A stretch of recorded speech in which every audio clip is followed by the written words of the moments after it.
আল্লাহ নবী রহমতের নবী কয় আজরাইল তার নিজের জানটা কবজ করার সময় এমন জোরে একটা চিৎকার দিবে, জান কবজের কষ্টের সময় আজরাইল আলাইহিস সালাম এমন একটা চিৎকার দিবে, নবী বলেন উম্মতের দল তখন যদি দুনিয়ার মানুষ জীবিত থাকতো আজরাইলের চিৎকার শুনে কলিজা ফাইটা সব মইরা যাইত। এরপরে আর কেউ নাই, কেউ নাই। আল্লাহ পাক ঘোষণা দিবেন আইনাল মুলুক আইনাল জাব্বারুন আইনাল মুতাকাব্বিরুন। এ অহংকারীর দল, এ বড় বড় রাজা বাদশার দল, কোথায় তোরা? একটু দাঁড়া। লিমানিল মুলকুল ইয়াউম, আজকের দিনে রাজত্ব কর। আওয়াজ নাই, আওয়াজ নাই, কেউ কোনো আওয়াজ দেয় না, দেওয়ার তো কথাও না, কেউ তো নাই, শুধুমাত্র আল্লাহ। বলো আজকের দিনে রাজত্ব কর। আল্লাহ নিজেই বলবেন লিল্লাহিল ওয়াহিদিল কাহ্হার। আজকের দিনের ক্ষমতা একমাত্র আমি আল্লাহ, একমাত্র আমি আল্লাহ। ভাইরা বন্ধুরা, আল্লাহ পাক রব্বুল আলামিন এরপরে ভাইরা ইসরাফিল আলাইহিস সালামকে আবার সিংহায় ফু দেওয়াইয়া আবার পৃথিবীর মানুষকে তোলার জন্য আদেশ দিবেন। কোন কোন তাফসীরের কিতাবে লিখছেন 40 বছর পর। ভাইরা বন্ধুরা, সবার আগে আল্লাহ পাক রব্বুল আলামিন জিবরাইল মিকাইল ইসরাফিলকে আল্লাহ বানাইয়া বলবেন যাও আমার বন্ধুকে সবার আগে উঠাও। জিবরাইল বলবে মালিক তামাম দুনিয়া সমতল জায়গা হয়ে গেছে গো, কোথায় তোমার বন্ধু শুয়ে আছে জানি না, কেমনে চিনব? আল্লাহ কই জিবরাইল রে যা জমিনের যেই জায়গা থেকে আসমান পর্যন্ত একটা নূর দেখবা, বুঝবা ওখানে আমার হাবিবের রওজা। বুরাক সাথে লইয়া জিবরাইল আমিন ওইখানে হাজির। আল্লাহ নবীকে ডাক দিবেন, নবী কবর থেকে তিনি তার রওজা থেকে উঠবেন, মাটিগুলি ঝাড়তে ঝাড়তে নবী উঠবেন। যেরকম সুবহানাল্লাহ। ওগো নবীজি, আল্লাহ পাক বুরাক পাঠায় দিছে, বিচার কাজ শুরু করার আগে আল্লাহ আপনাকে তার পাশে বসাইতে চায়। আল্লাহ বিচারকেরা শুনে বসবে, পাশেই আমার আপনার নবীর বসায় রাখবে। মায়ার নবী দয়ার নবী কই ভাই জিবরাইল আমি বুরাকের পিঠে উঠবো না যতক্ষণ পর্যন্ত আমার উম্মত কোন হালে আছে এটা না জানবো। জিবরাইল আমিন মায়ার নবীকে কয় নবী গো, ওগো উম্মতের দরদি নবী, আপনার মতো এত দরদি নবী আমি জিবরাইল নিজে জীবনে দেখি নাই গো নবী। আজকে বুরাকের পিঠে উঠবেন তখন উম্মতের কথা ভাবেন, আল্লাহর সাথে মেরাজে দেখা করছেন সেখানে উম্মতের কথা ভাবছেন। ওগো নবী শুনেন, শুধুমাত্র আপনি একমাত্র মানব যাকে আল্লাহ পাক সবার আগে উঠাইতেছে, এর আগে কাউকে আল্লাহ এখনো উঠায় নাই। যেরকম সুবহানাল্লাহ। ভাইরা বন্ধুরা, এরপরে মায়ার নবীরে বসে আল্লাহ পাক বিচার কাজ শুরু করবে। সেদিন আল্লাহ পাকের কুদরতি কলিজায় 99 গুণ দয়া আর মায়া থাকবে। বিচারকের আসনে বসবে আল্লাহ, কিন্তু আল্লাহর কুদরতি কলিজায় ভালোবাসা থাকবে, দরদ থাকবে, মায়া থাকবে 99 ভাগ। ছোট ছোট উসিলায় আল্লাহ হাসরের মাঠে বহু বান্দা বান্দিরে মাফ করে দিবে। এর মাঝে একটা উসিলার কথা কই বয়ান শেষ দিচ্ছি। উসিলাটা আল্লাহ বলবে বান্দারে তোরে আমি মাফ করতে চাই, একটা উসিলা দেখা তো দেখি কোন একটা উসিলা আসেনি, তোরে মাফ করে দিব। দাকাইকুল আখবার নামক কিতাবে ইমাম গাজ্জালী রাহমাতুল্লাহি আলাইহি এই হাদিস কেন এনেছেন, তখন আল্লাহ নিজেই কইতেছে কত তুই দুনিয়াতে কোনো একজন হক্কানি আলেমের মজলিসে বসছিলি কিনা, এই উসিলায় আমি তোরে মাফ করে দেব। কইব না গো মালিক মনে পড়ে না, মনে পড়ে না। আল্লাহ তখন বলবে একজন হক্কানি আলেমের সাথে এক দস্তরখানায় বসে জীবনে খানা খাইছনি? কই না গো মালিক মনে পড়ে না। আল্লাহ তখন বলবে এমন কোন ঘরে তুমি থাকছো কিনা যেই ঘরে আগে আলেম থাকতো? কই না মনে পড়ে না। আল্লাহ তখনও বলবে বান্দারে দেখ একটু খেয়াল করে দেখ, তোর কোন সন্তানের নাম কোন হক্কানি আলেমের নামে নাম রাখছো কিনা? এতটুকু ছিলাও যদি আমি আল্লাহ হাসরের মাটি পাইরে বান্দা আমি তোর গুনাহ মাফ করে দিব। কয় না গো মালিক মনে পড়ে না। এইবার আল্লাহ ফেরেশতাদেরকে বলবেন ফেরেশতারা ওরে জিগাও, দুনিয়াতে কোনো হক্কানি আলেমের সাথে সম্পর্ক তার প্রমাণিত হয় নাই, কিন্তু এমন কোন বন্ধু তার ছিল কিনা যেই বন্ধু আলেমদেরকে ভালোবাসতো? তখন কইব মালিক মনে পড়েছে দুনিয়াতে আমার একজন বন্ধু ছিল, ওই বন্ধু আলেমদেরকে ভালোবাসতো, কলিজা দিয়ে ভালোবাসতো, মসজিদের ইমামকে মহব্বত করতো, মাদ্রাসার ছাত্র উস্তাদকে আমার দোস্ত বড় ভালোবাসতো, আমার কাছে আইসা মাঝে মাঝে গল্প করতো। আল্লাহ পাক রব্বুল আলামিন ফেরেশতাদেরকে বলবেন, ফেরেশতারা রে, আমার বান্দার সম্পর্ক ডাইরেক্ট প্রমাণিত হইছে না, কিন্তু ইনডাইরেক্ট প্রমাণিত হইছে। আমি আল্লাহ আজকে ওই সম্পর্কটাকেও উসিলা করে তার জন্য জান্নাতের ফয়সালা দিয়া দিলাম। ইসমে আজম বুঝেননি? পাওয়ার, যে ইসমে আজম বলে আল্লাহ নামের উসিলায়, আল্লাহ নামের উসিলায় যে অসম্ভব কাজের সম্ভব করতে পারে, এই ধরনের যোগ্যতা যার হাসিল হয়ে যায় তারে বলা হয় সে যে ইসমে আজমের মালিক। ইসমে আজম কেউ বলছেন ইয়া হাইয়্যু ইয়া কাইয়্যুম ইসমে আজম। তো ইসমে আজম জানেন এমন আল্লাহর ওলির কাছে এক ছাত্র এক হুজুর আমারে আপনি এই সবকটা শিখেন নি, আপনি যেটা পারেন কোনটা, বলি যে অসম্ভবের সম্ভব বানায় দেন।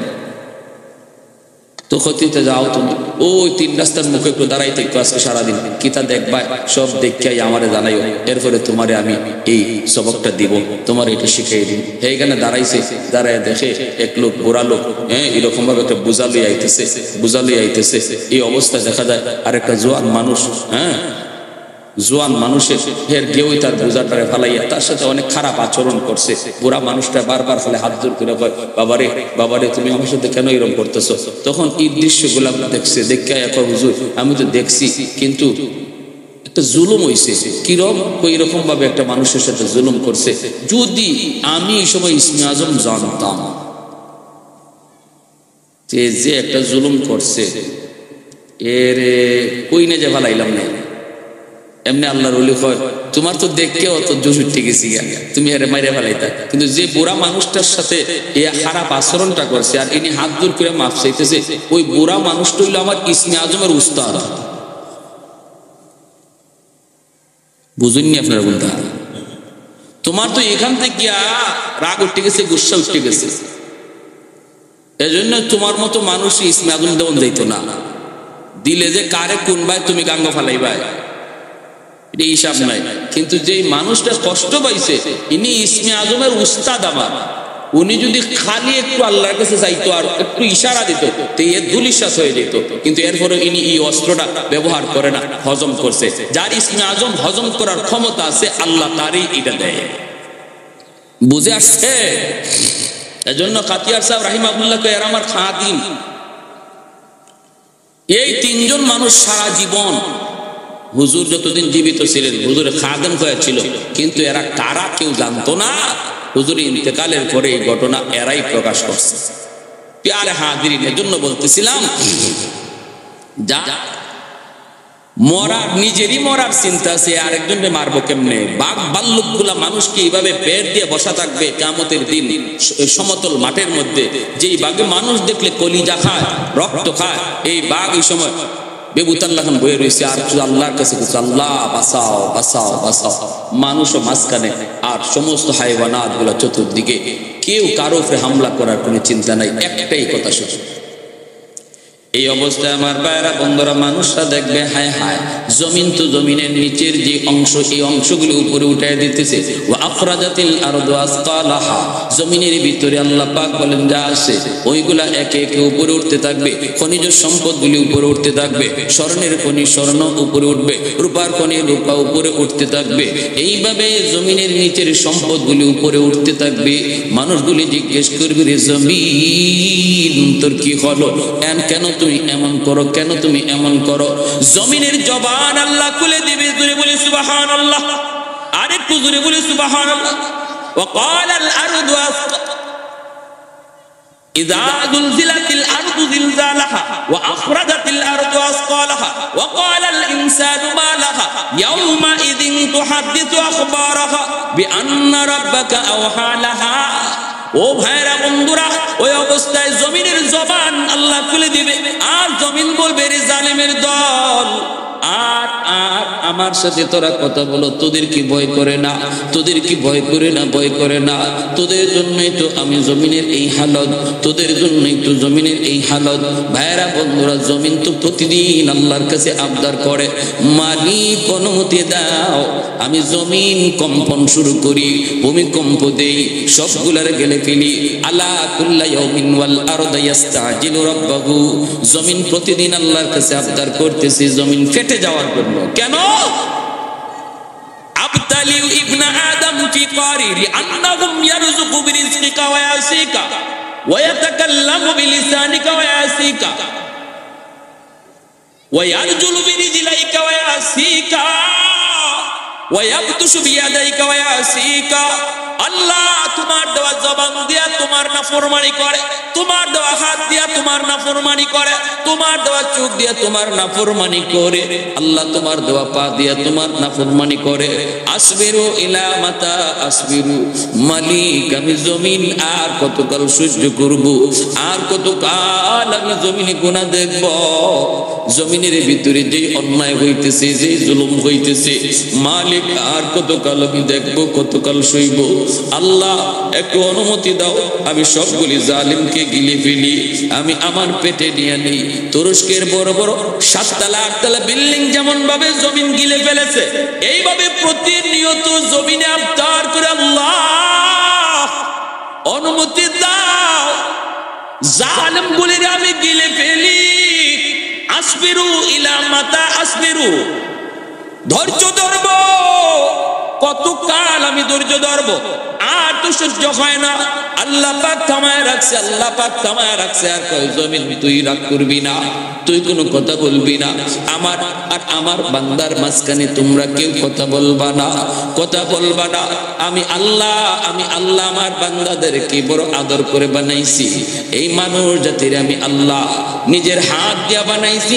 আসমান আল্লাহ বানাইছেন কুন ফায়াকুন বইলা, জমিন আল্লাহ বানাইছেন কুন ফায়াকুন বইলা, সাগর মহাসাগর আল্লাহ বানাইছেন কুন ফায়াকুন বইলা, কিন্তু মানুষকে আল্লাহ কুন ফায়াকুন বইলা বানায় নাই। খালাকতু বিয়াদাইয়া, আল্লাহ বলে আমার নিজের হাত দিয়া বানাইছি। কারণ এই চেহারার মধ্যে এত দামি কপাল, এই কপাল দিয়া বান্দা আমার কুদরতি কদমে সেজদা দেয়, এই কপাল দিয়া বান্দা আমার কুদরতি কদমে সেজদা দেয়। কখন কোন জায়গায় জানি আমার কোন বান্দা তওবা করে ফেলে চোখের পানি জড়ায়া, কোন মজলিসে যায় আর কোন আলেমের কথা শুই না দিলটা নরম করে জানি তওবা করে ফেলি। রাতে তওবা করলে আমি রাতে কবুল করি, দিনে তওবা করলো আমি দিনে কবুল করি, মানুষকে না শোনায় করলো আমি আল্লাহ কবুল করি। আল্লাহ পাক রব্বুল আলামিনের কাছে তওবা করতে এমপির কাছে যাইতে হয় না, চেয়ারম্যানের কাছে যাইতে হয় না, টাকা পয়সাও খরচ করতে হয় না। এখানে বসে বসে দিলে দিলে যদি আমরা কেউ কই মালিক যা অন্যায় করেছি আর করবো না, আল্লাহ আর গুনাহ করবো না, আমার মনের কথা কেউ শুনে নাই, কেউ শুনে নাই, কিন্তু মনের কথা শুনেছেন কে? মুহূর্তের ভিতরে আল্লাহ পাক আমার নাম গুনাহগারের তালিকা থেকে কাইটা আল্লাহর ওলির খাতায় নাম লিখে দেয়। তওবা করি, তওবা করার সাথে সাথে আল্লাহর ওলি হয়ে যায়, আল্লাহর ওলি, কারণ তার পিছনে কোনো গুনাহ থাকে না। আত-তাইবু মিনাদ যামবি কামান লা যামবা লা, কোনো গুনাহ তার পিছনে থাকে না, কোনো গুনাহ থাকে না। ফাউলাইকা ইউবাদদিলুল্লাহু সাইয়্যাতিহিম হাসানাত, আল্লাহ বলে তওবা করে তওবা কবুল কইরা আমি আল্লাহ তার পিছনের সব গুনাহকে নেকি দ্বারা বদলায়া দেই। এজন্য তওবাকারীর আমল নামায় গুনাহ থাকে না, শুধু তা না, নেকি যা আসিল এগুলা গুনাহের নেকি দিয়া বদলানির কারণে নেকি আরো বাইরে যায়, নেকি আরো বাইরে যায়। এজন্য আল্লাহ ইন্নাল্লাহা ইউহিব্বুত তাওয়াবিন ওয়া ইউহিব্বুল মুতাতাহহিরিন, মুতাতাহহিরিনের কথা পরে নিছেন, তাওয়াবিনের কথা আগে আনছেন। আল্লাহ মহব্বত করেন তাওয়াবিনকে, মুতাতাহহিরিনকে। কেন? মুতাতাহহিরিন তো যে কোনো গুনাহই করলো না, তার ভালোবাসার কথা পরে নিলেন। তাওয়াবিন তো যে গুনাহ করলো, তওবা করলো, তার ভালোবাসার কথা আগে নিয়ে আসলেন। সুবহানাল্লাহ। প্যার হাতিরিন, এজন্য বলি জমিন এরকম ভাবে বলবে, মানুষগুলি সব কলিজা ফেটে মারা যাবে, কিছুই থাকবে না, সবগুলি মারা যাবে। একে একে আসমান ফেটে পড়বে। আসমানগুলি কি হবে? সাগর মহাসাগরে পড়বে। নক্ষত্রগুলি খসে খসে পড়বে। সাগর মহাসাগরগুলি অগ্নিতে পরিণত হয়ে যাবে। পানি আর পানি থাকবে না। 3 ভাগের ভিতরে 2 ভাগই পানি আর 1 ভাগ খালি মাটি। বুঝেন, আমরা পানির উপরে ভাসতেছি দুনিয়াটা, আর চতুর্দিকে খালি পানি, 2 ভাগই পানি। এই অবস্থায় পানির মধ্যে নক্ষত্রগুলা খসে খসে পড়বে, আর সাথে সাথে সাগরের পানি আগুন হয়ে যাবে। এরপরে আল্লাহ পাক রব্বুল আলামিন সব শেষ করার পর আসমান ভেঙে যাবে, দ্বিতীয় আকাশ তৃতীয় আকাশ ভাঙবে। ফেরেশতাদেরকেও বলবে, মালাকুল মউত আজরাইলকে, ফেরেশতাদের জান কবজ করো। ফেরেশতারাও শেষ। এরপর আল্লাহ কইব, আজরাইল কে আছে? আর আল্লাহ, তোমার সম্মানিত 4 জন ফেরেশতা ছাড়া কেউ নাই। জিব্রাইল, মিকাইল, ইসরাফিল, আমি আজরাইল। আল্লাহ পাক বলে, আজরাইল তুমি ওই 3 জনের জান কবজ করে ফেলো। আজরাইল আলাইহিস সালাম জিব্রাইল, মিকাইল, ইসরাফিলের জান কবজ করে ফেলবেন। এরপর আল্লাহ কইব, আজরাইল আর কে বাকি আছে কও।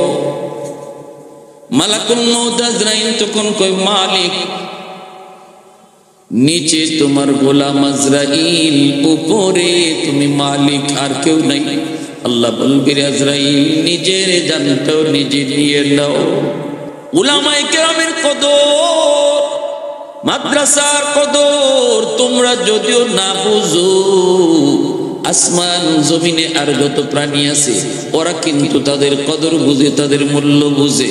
এমনকি জঙ্গলের বাঘ ভাল্লুক, গর্তের পিপিলিকা, পানির নিচের মাছটা পর্যন্ত আলেম ওলামার কদর বুঝে, আলেম ওলামার কদর বুঝে, মাদ্রাসার কদর বুঝে। কারণ ওই পানির নিচের মাছ, গর্তের পিপিলিকা কয়, মালিক জমিনে যতদিন আলেম থাকবে ততদিন জমিনে মানুষ তোমাকে চিনবে, তোমার নাম জমিনে উচ্চারণ হবে, আর জমিন তুমি টিকায় রাখবা। আর জমিন টিকে থাকলে আমি মাছ বেঁচে থাকবো, আমি গর্তের পিপিলিকা বেঁচে থাকবো। অতএব আমি যে গর্তের পিপিলিকা বেঁচে আছি, এটাও উলামায়ে কেরামের উসিলায়।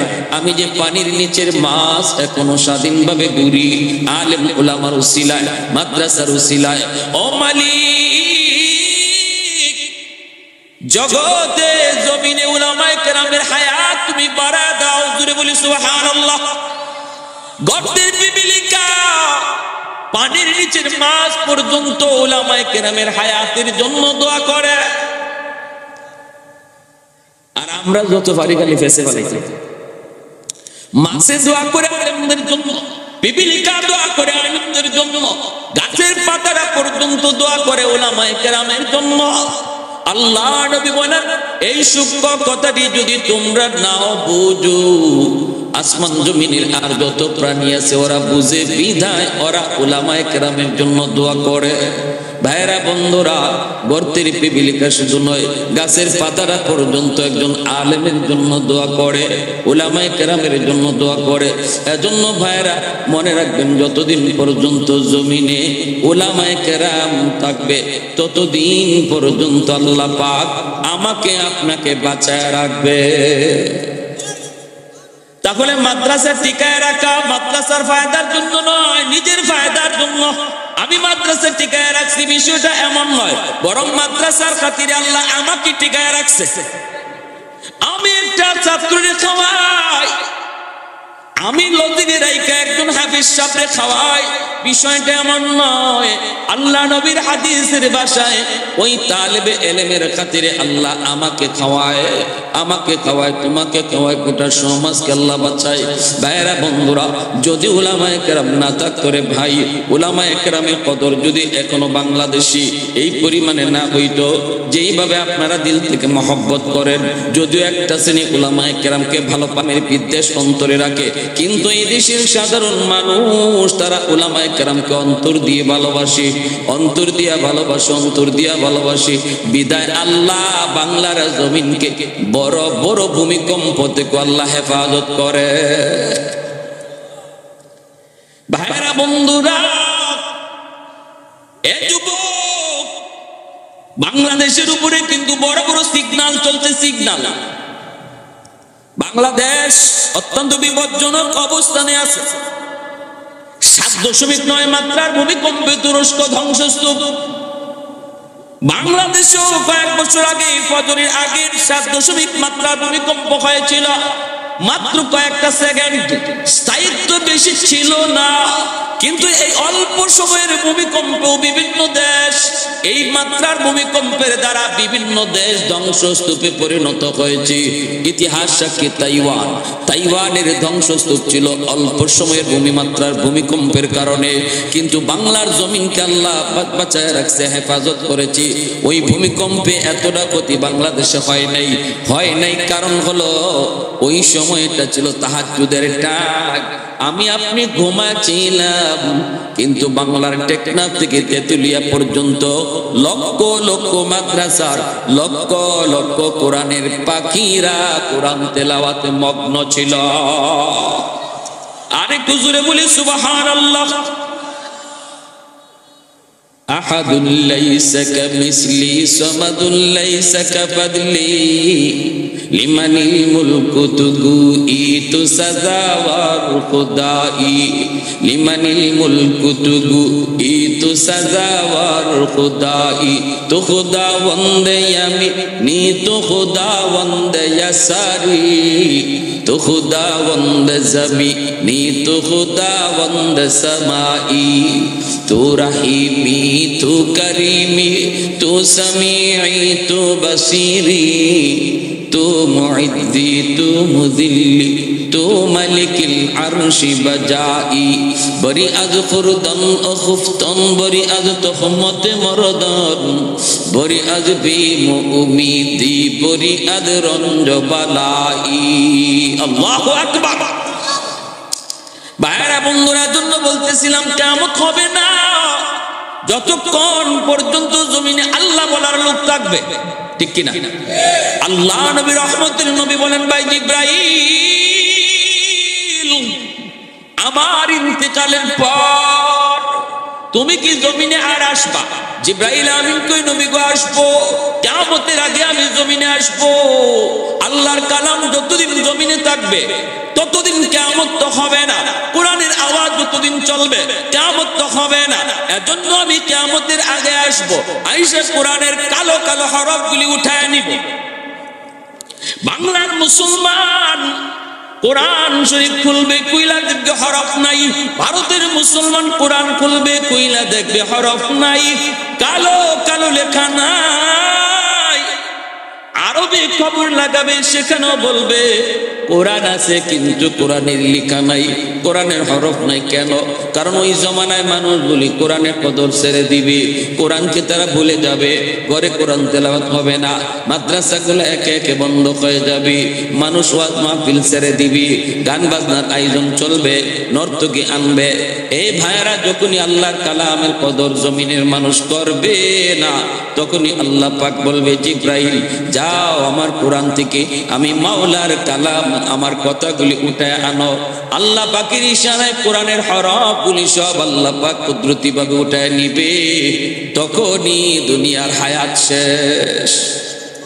তাহলে কোরআন যতদিন আছে ততদিন জমিন আছে, কোরআন যতদিন আছে ততদিন আমি আছি। আল্লাহ আসমানি জমিনি গজব থেকে হেফাজত করবে, ঠিক না? وَنُنَزِّلُ مِنَ الْقُرْآنِ مَا هُوَ شِفَاءٌ وَرَحْمَةٌ لِلْمُؤْمِنِينَ।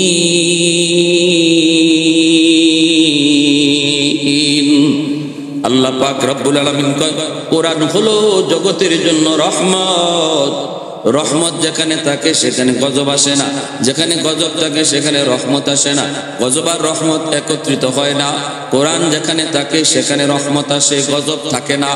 আর যখনই কোরআন তিলাওয়াত ছেড়ে দেব, কোরআনের কদর ছেড়ে দিব, কোরআনওয়ালাদের মহব্বত করা ভুলে যাব, তখনই জগতে গজব আর গজব নামবে।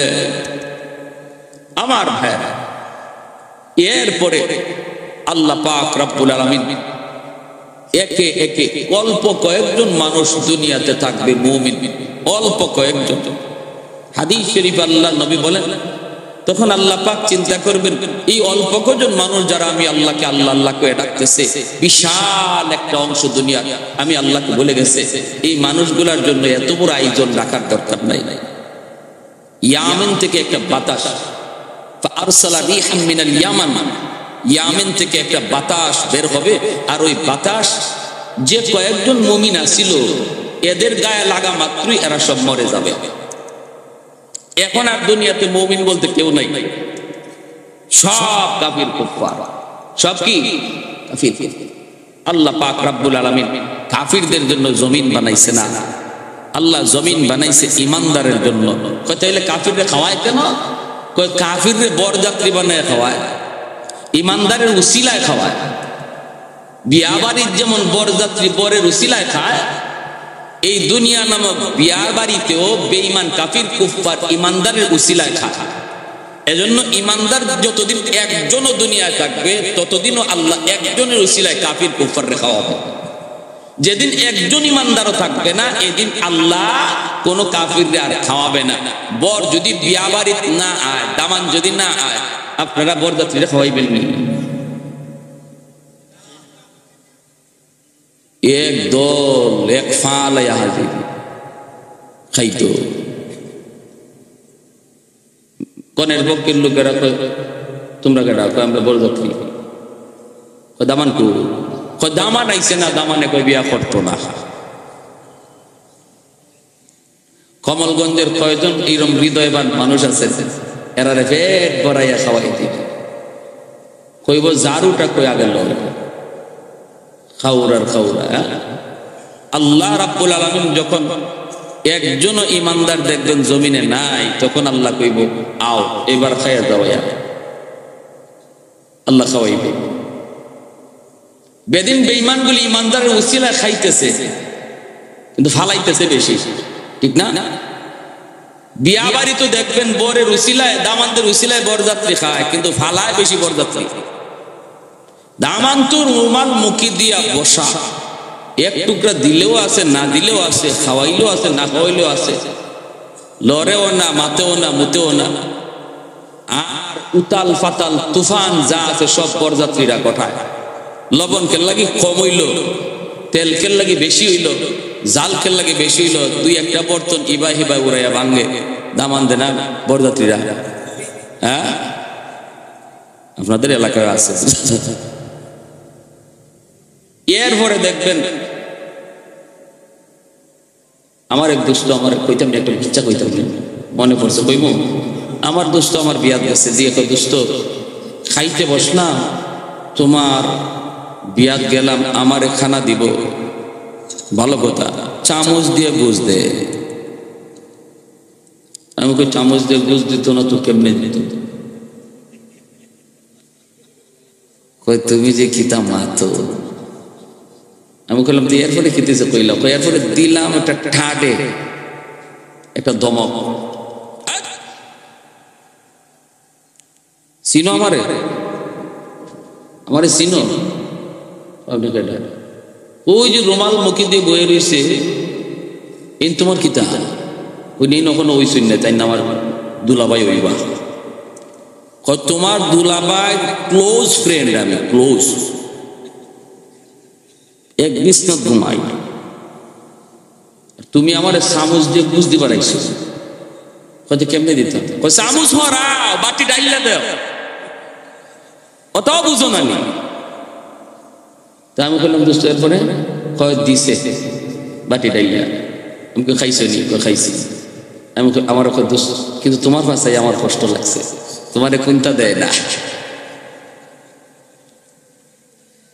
আমি বললাম তোমাকে বললো আমার খুব কষ্ট লাগছে, আমি খাই আর তোমার পাশে চাই। আমি তোমার তো কষ্ট লাগছে কিন্তু আমার তো কষ্ট লাগছে না, আমি ভিতরে ভিতরে খালি আসি লাগবে। আমি তোমার খানা দেখছি, তুমি যে খাইতেছো 2 হাত লাগাই, আমিও দেখছি, কিন্তু আমি মনে মনে ভাবছি আর কই আর কি দোস্ত খাইলাম, তোমার খাওয়ানো একদিন হই, তোমার খাওয়া একদিন হই, কিন্তু আমার খাওয়ানো আজকে থেকে এই বাড়ি শুরু হইব আর শেষ নাই। মুরগা যেটা কক কক কয় এটাও আমার পেটে দেব, যেটা চিউ চিউ চিউ চিউ কইতেছে এটাও আমার লাগবে। এটা কেন বরযাত্রী ওখান থেকে কোনো আসেনি, এরা কপালো আছে নাই। এমনি আমি বললাম যে ঠিক আছে দোস্ত, এরপরে আমি কি করলাম, আমি এই জন্য আমি মনে কষ্ট নেই, আমি কোনো কষ্ট পাইছি না, কারণ ইমানদার মুমিনের জন্য আল্লাহ পাক রব্বুল আলামিন এই দুনিয়াটারে বিয়াবাড়ি বানায় পাঠাইছে। আর বেদিন বেঈমান কাফির কুফাররে কইছে তোরা বরযাত্রী, ইমানদার হলো দামান, আর এটা হইলো বিয়ার একদিন। এই একদিন নামক দুনিয়ার হায়াতে বেদিন বেঈমানগুলি তোদের মন যা চায় তোরা খাইয়া না, আর এরপরে তোদের খানা তোদের কপালে নাই। আর আমাদেরকে বলছে তোমরা দামানদের মতো রুমাল মুখে দিয়ে কম খাও, আজকে একদিন তোমাদের খাওয়ার দিন না, আজ তোমরা আইসো মালিকের সাথে সম্পর্ক তৈরি করার জন্য। এই বাড়ির মালিকের সাথে সম্পর্ক তৈরি হয়ে যাবে, এরপরে তোমার খানা শুরু হবে আর শেষ নেই, সেটা হবে জান্নাতের। আর একটু জোরে বলুন সুবহানাল্লাহ। এজন্য আমার ভাইয়ের বন্ধুরা, যুবক বেদিন বেঈমান কাফির কুফার এরা হলো এই দুনিয়াতে ইমানদার মুমিনের জন্য এরা হলো বরযাত্রী, ইমানদার হলো বরদামান। একদিন আল্লাহ পাক রব্বুল আলামিন যখন দুনিয়াতে একজন ইমানদার থাকবে না, একজন দামানও থাকবে না, অর্থাৎ দামান যখন থাকবে না আল্লাহ দুনিয়া রাখবে না। ইসরাফিল আলাইহিস সালামকে আল্লাহ বলবে সিংহায় ফু দাও, ইসরাফিল আলাইহিস সালাম সিংহায় ফু দিয়ে দিবেন। আল্লাহ পাক রব্বুল আলামিন পবিত্র কোরআনের বিভিন্ন জায়গায় এই বিষয়ে তিনি বলেছেন, ইদা ওয়াকাতিল ওয়াকিআ লাইসা লিওয়াকাতিহা কাযিবা। আল্লাহ বলেন যেদিন ঘটনা ঘটবে সেদিন এমন এক ঘটনা, এমন এক ঘন্টা, এমন এক আওয়াজ বাজবে যেই আওয়াজ এটা মিথ্যা নয়, এটা এমন এক আওয়াজ উপরের মানুষকে নিচে নামাবে, নিচের মানুষকে উপরে তুলবে। ভাইয়েরা বন্ধুরা, এমন এক আওয়াজ, এমন এক আওয়াজ, ঘন্টা বলা হয় এমন এক ঘন্টা যেই তাফসীরের কিতাবের ভিতরে মিসাল দিয়েছেন, ঘরের ভিতরে আমি আপনি যদি খানার মধ্যে থাকি আর ওই অবস্থায় দরজায় যদি কেউ ঘন্টা বাজায়, একজন মানুষ যেমন আওয়াজটা পাওয়া মাত্রই, কলিং বেলের আওয়াজটা পাওয়া মাত্রই তার খানা বন্ধ হয়ে যায়, মুহূর্তের জন্য খানা যেখানে হাত ছিল ওখানেই থেকে যায়। কে দরজার সামনে আওয়াজ করলো, কে দরজায় নক করলো, ঠিক তেমনি ভাবে আল্লাহ পাক রব্বুল আলামিন বুঝাইতে চান, আমার ইসরাফিল যেদিন সিংহায় ফু দিবে ওই দিন দুনিয়ার প্রতিটা মানুষ যার যার কাজ বন্ধ হয়ে যাবে, যে যেখানে আছে সেখানে দাঁড়ায় যাবে। ঘর থেকে বের হয়েছে, মা সন্তানকে নিয়ে স্কুলে যাবে, মাদ্রাসায় যাবে, এক পা ভিতরে এক পা বাহিরে, ওই অবস্থায় মার পাটা থেমে যাবে।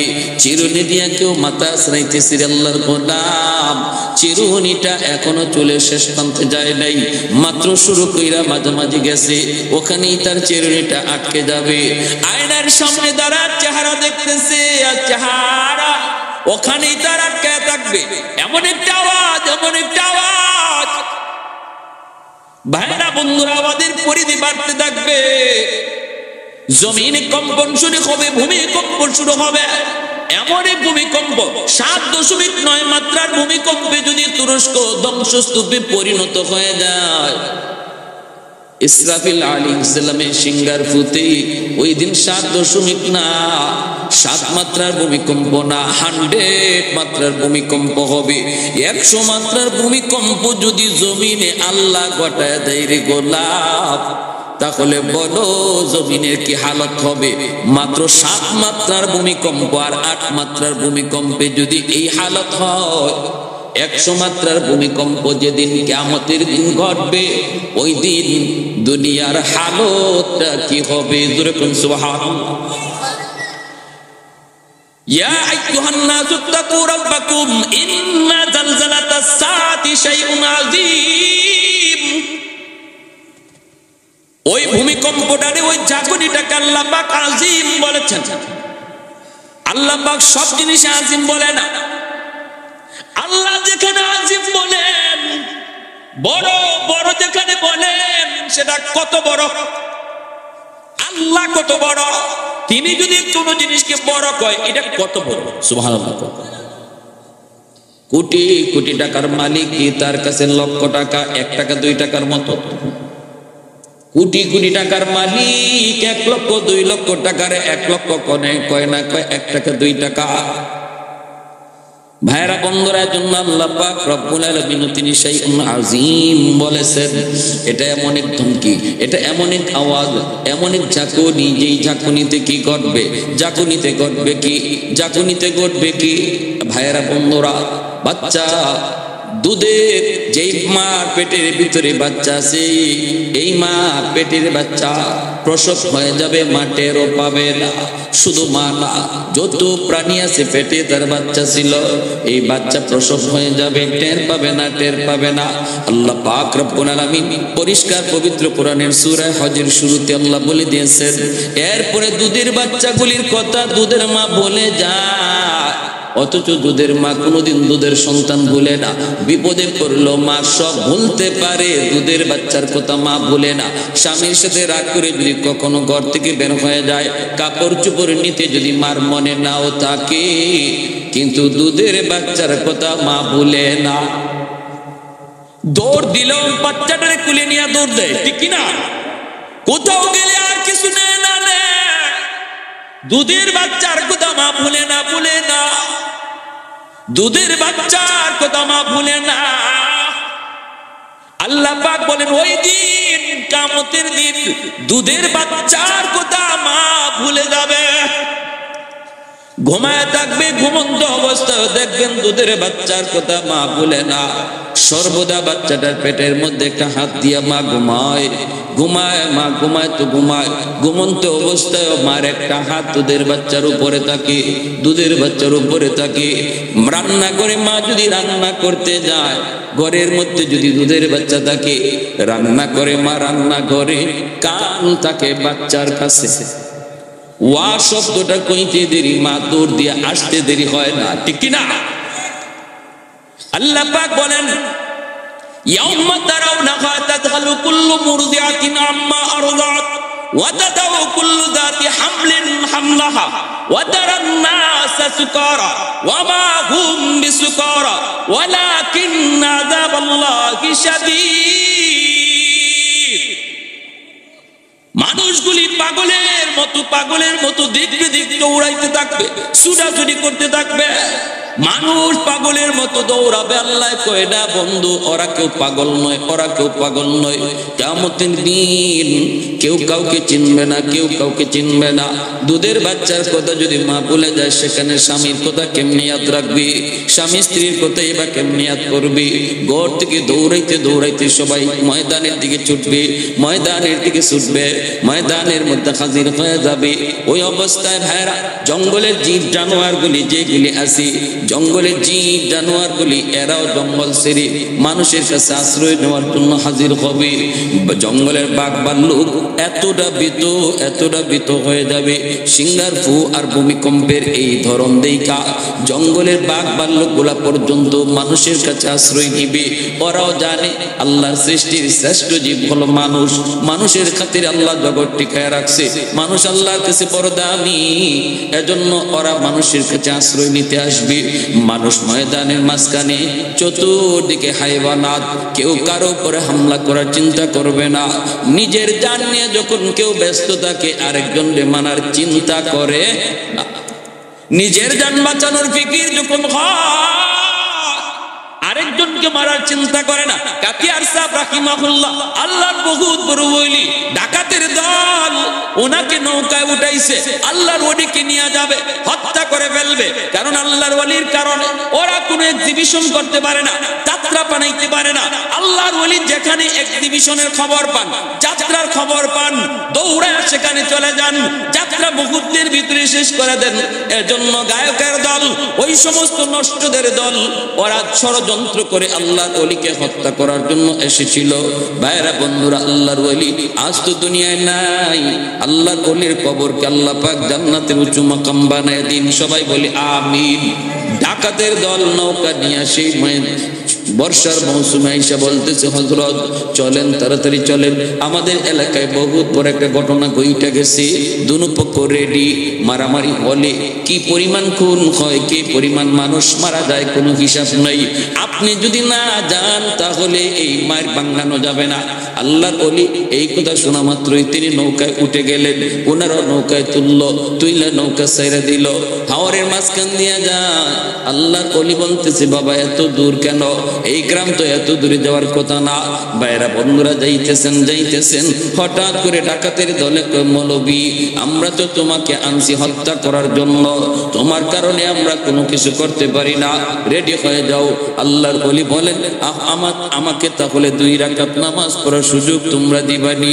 কই ঠিক আছে, জীবনের শেষ নামাজ পড়ে নাও। শাইখে কাতিয়া রাহিমাহুল্লাহ তিনি 2 রাকাত নামাজে নৌকায় দাঁড়ায় গেলেন।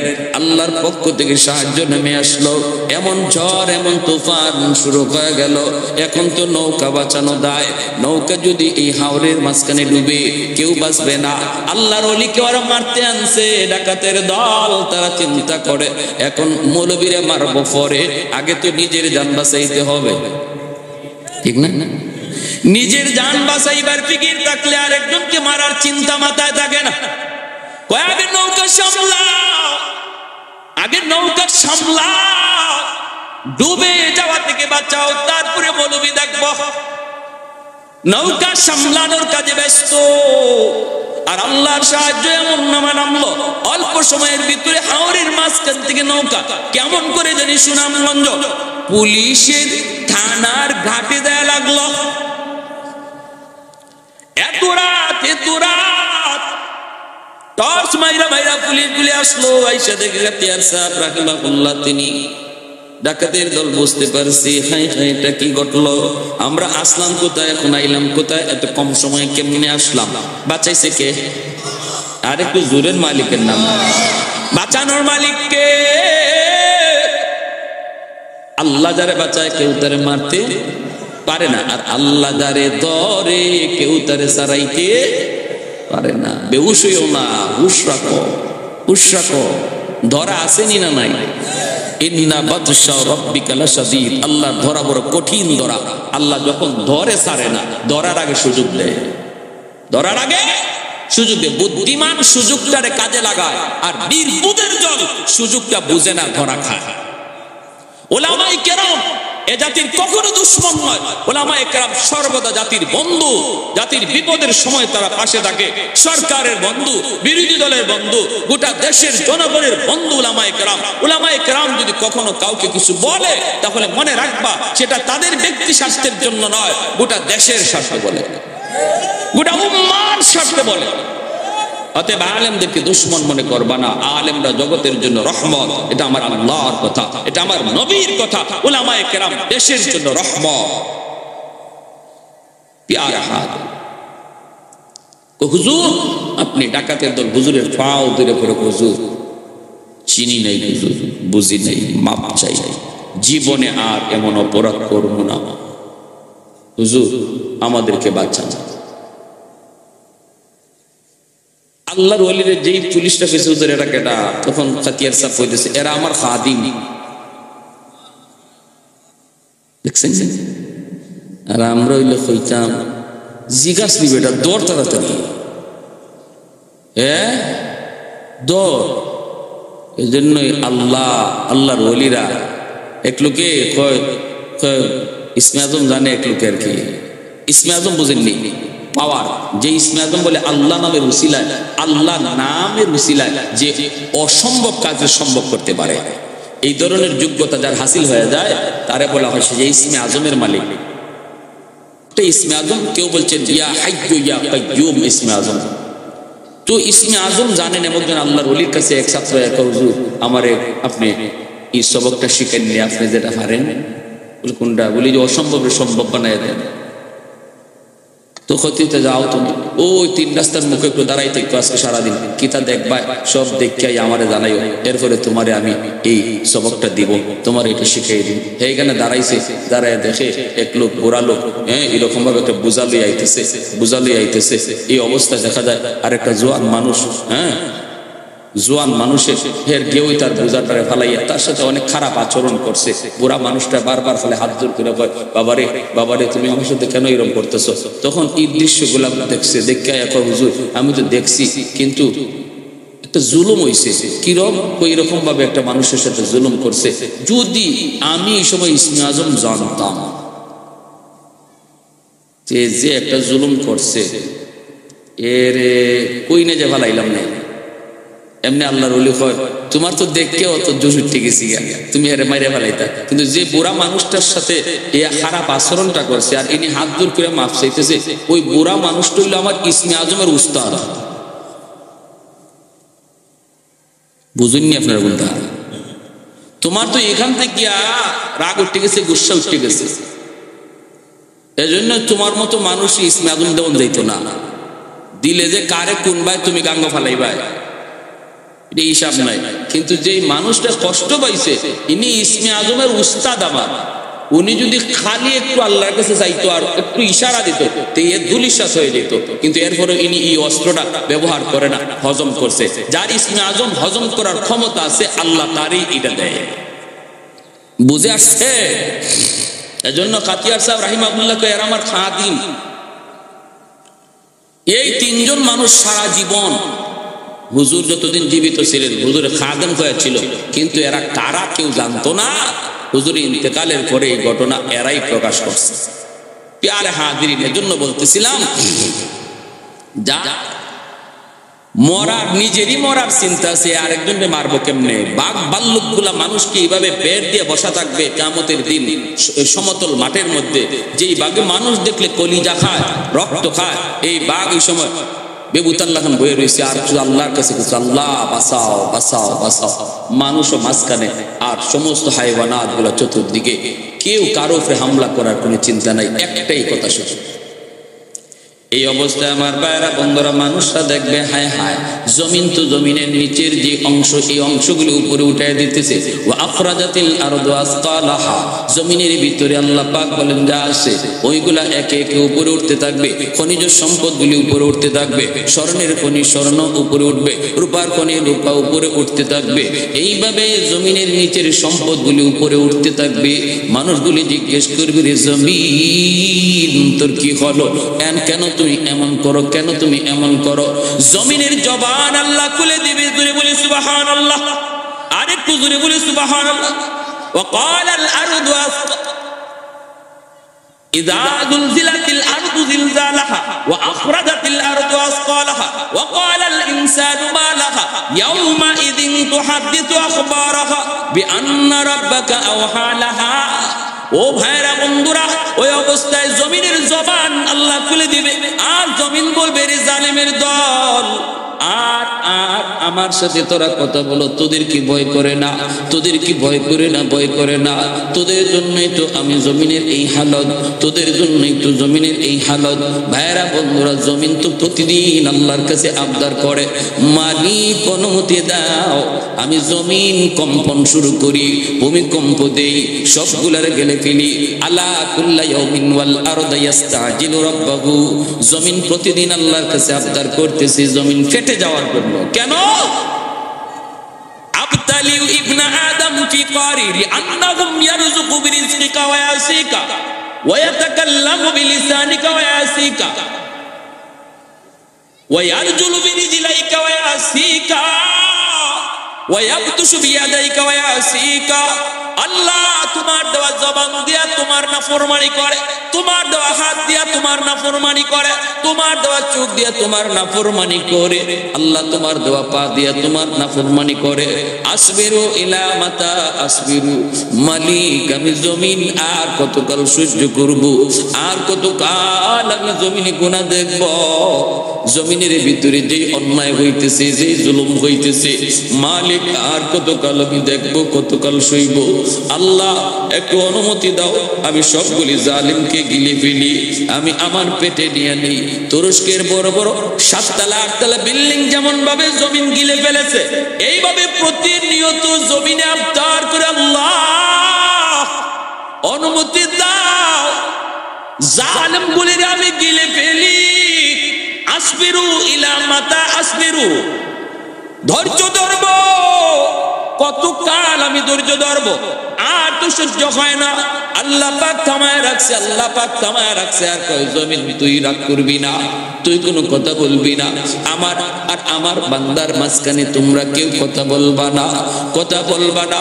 আমি আল্লাহ আমার বান্দাদেরকে বড় আদর করে বানাইছি। এই মানুষ জাতির আমি আল্লাহ নিজের হাত দিয়া বানাইছি। আসমান আল্লাহ বানাইছেন কুন ফায়াকুন বইলা, জমিন আল্লাহ বানাইছেন কুন ফায়াকুন বইলা, সাগর মহাসাগর আল্লাহ বানাইছেন কুন ফায়াকুন বইলা, কিন্তু মানুষকে আল্লাহ কুন ফায়াকুন বইলা বানাই নাই। খালাকতু বিয়াদাইয়া, আল্লাহ বলে আমার নিজের হাত দিয়া বানাইছি। কারণ এই চেহারার মধ্যে এত দামি কপাল, এই কপাল দিয়া বান্দা আমার কুদরতি কদমে সেজদা দেয়, এই কপাল দিয়া বান্দা আমার কুদরতি কদমে সেজদা দেয়। কখন কোন জায়গায় জানি আমার কোন বান্দা তওবা করে ফেলে চোখের পানি জড়ায়া, কোন মজলিসে যায় আর কোন আলেমের কথা শুই না দিলটা নরম করে জানি তওবা করে ফেলি।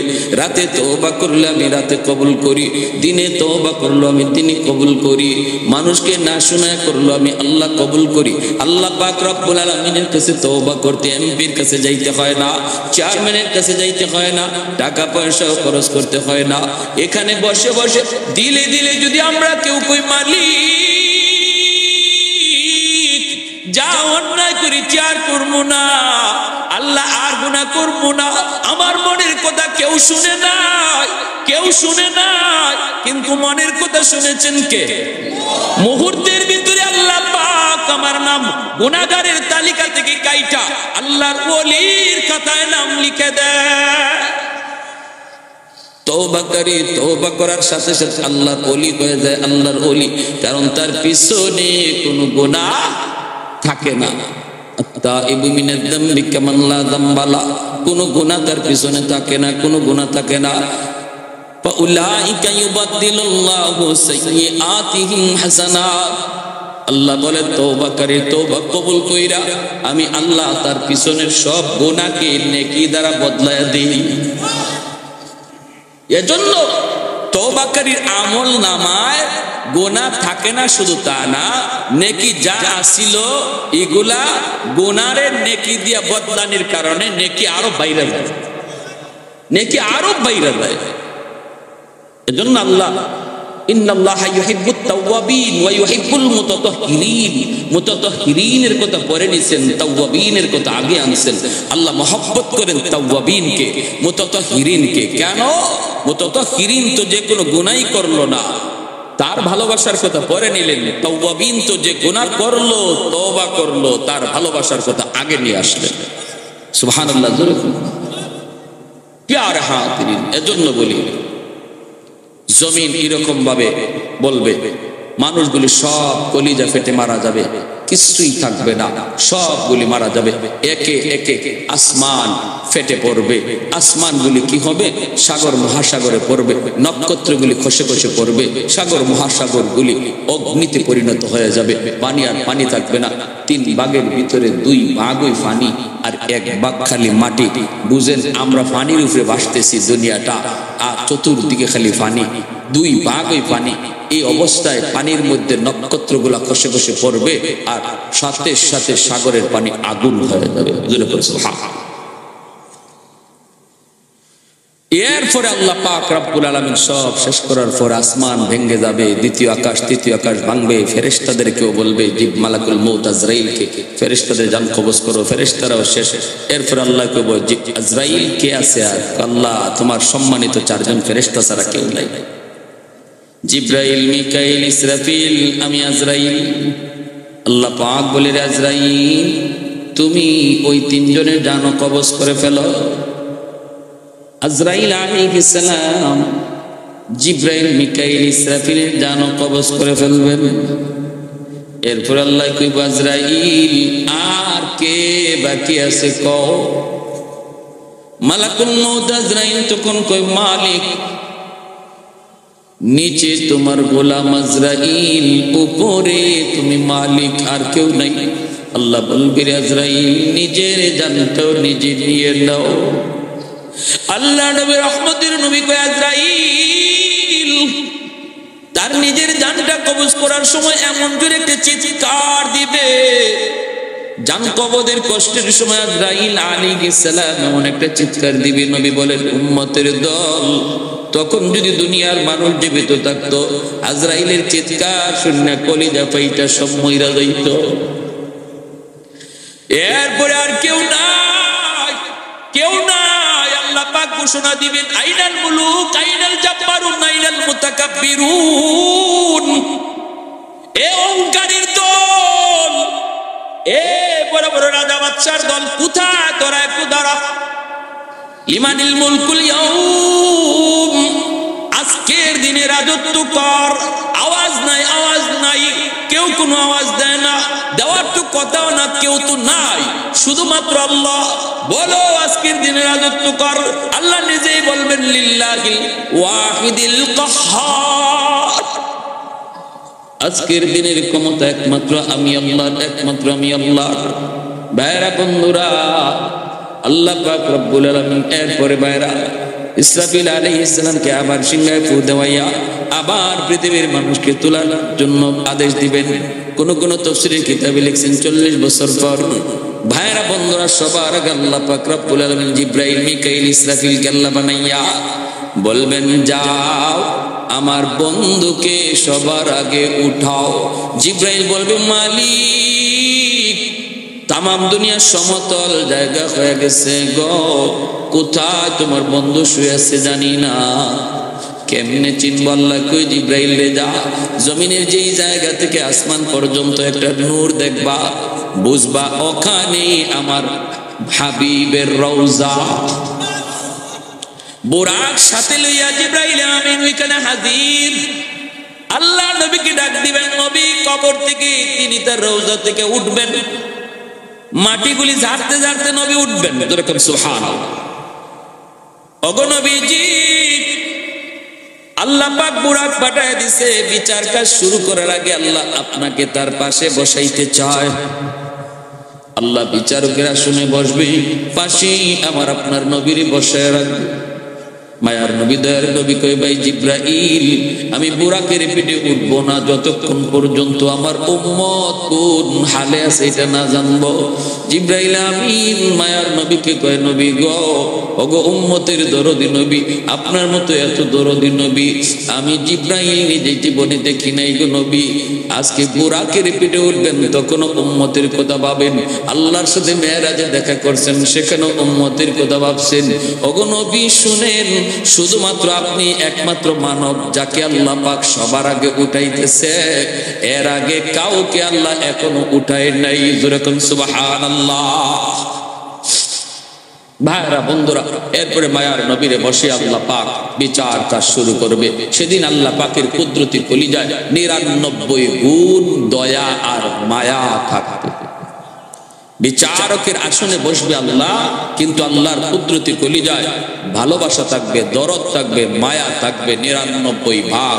ছোট ছোট উসিলায় আল্লাহ হাসরের মাঠে বহু বান্দা বান্দিরে মাফ করে দিবে। এর মাঝে একটা উসিলার কথা কই বয়ান শেষ দিচ্ছি। উসিলাটা আল্লাহ বলবে বান্দারে তোরে আমি মাফ করতে চাই, একটা উসিলা দেখা তো দেখি কোন একটা উসিলা আসেনি তোরে মাফ করে দিব। দাকাইকুল আখবার নামক কিতাবে ইমাম গাজ্জালি রাহমাতুল্লাহি আলাইহি এই হাদিসটা এনেছেন। তখন আল্লাহ নিজেই কইতেছে, কত তুই দুনিয়াতে কোনো একজন হক্কানি আলেমের মজলিসে বসছিলি কিনা, এই উসিলায় আমি তোরে মাফ করে দেব। কইব না গো মালিক, মনে পড়ে না, মনে পড়ে না। আল্লাহ তখন বলবে, একজন হক্কানি আলেমের সাথে এক দস্তরখানায় বসে জীবনে খানা খাইছনি? কই না গো মালিক, মনে পড়ে না। আল্লাহ তখন বলবে, এমন কোন ঘরে তুমি থাকছো কিনা যেই ঘরে আগে আলেম থাকতো? কই না, মনে পড়ে না। আল্লাহ তখনও বলবে, বান্দারে দেখ, একটু খেয়াল করে দেখ, তোর কোন সন্তানের নাম কোন হক্কানি আলেমের নামে নাম রাখছো কিনা। এতটুকু ছিলাও যদি আমি আল্লাহ হাসুরের মাটি পাইরি বান্দা, আমি তোর গুনাহ মাফ করে দিব। কয় না গো মালিক, মনে পড়ে না। এইবার আল্লাহ ফেরেশতাদেরকে বলবেন, ফেরেশতারা ওরে জিগাও, দুনিয়াতে কোনো হক্কানি আলেমের সাথে সম্পর্ক তার প্রমাণিত হয় নাই, কিন্তু এমন কোন বন্ধু তার ছিল কিনা যেই বন্ধু আলেমদেরকে ভালোবাসত? তখন কইব, মালিক মনে পড়েছে, মনে পড়েছে। দুনিয়াতে আমার একজন বন্ধু ছিল, ওই বন্ধু আলেমদেরকে ভালোবাসতো, কলিজা দিয়ে ভালোবাসতো, মসজিদের ইমামকে মহব্বত করতো, মাদ্রাসার ছাত্র ওস্তাদকে আমার দোস্ত বড় ভালোবাসতো, আমার কাছে আইসা মাঝে মাঝে গল্প করতো। আল্লাহ পাক রব্বুল আলামিন ফেরেশতাদেরকে বলবেন, ফেরেশতারা রে, আমার বান্দার সম্পর্ক ডাইরেক্ট প্রমাণিত হইছে না, কিন্তু ইনডাইরেক্ট প্রমাণিত হইছে। আমি আল্লাহ আজকে ওই সম্পর্কটাকেও উসিলা করে তার জন্য জান্নাতের ফয়সালা দিয়া দিলাম। আমার ভাইরা বন্ধুরা, এজন্য আসুন আমরা জমিনে যদি আল্লাহ পাকের রহমত নিয়ে বেঁচে থাকতে চাই, সুখে শান্তিতে থাকতে চাই, তাহলে আল্লাহ নামের আওয়াজ কমাইতে হবে না বাড়াইতে হবে? কমাইতে হবে না বাড়াইতে হবে? বাড়াইতে হবে। এজন্য সন্তানকে মাদ্রাসায় দেন, ঘরটারে ছোট ছোট মক্তব বানান, প্রতিটা মুসলমানের ঘরে মক্তব বানান। বাবা হইয়া সন্তানকে নিয়ে কায়দা নিয়ে বসেন, আম্পার লইয়া বসেন, নিজে কোরআন শরীফ লইয়া বসেন। কোরআনের যত বেশি আওয়াজ ঘরে বাজবে, কত উঠবে, সমাজে হবে, তত আল্লাহ জমিনে আর ঘরে রহমত নাজিল করবে, গজব থেকে আল্লাহ বাঁচাইয়া রাখবে। আল্লাহ আমাদের সবাইকে আমল করার তৌফিক দান করুন। সবাই বলে আমিন। আলহামদুলিল্লাহ।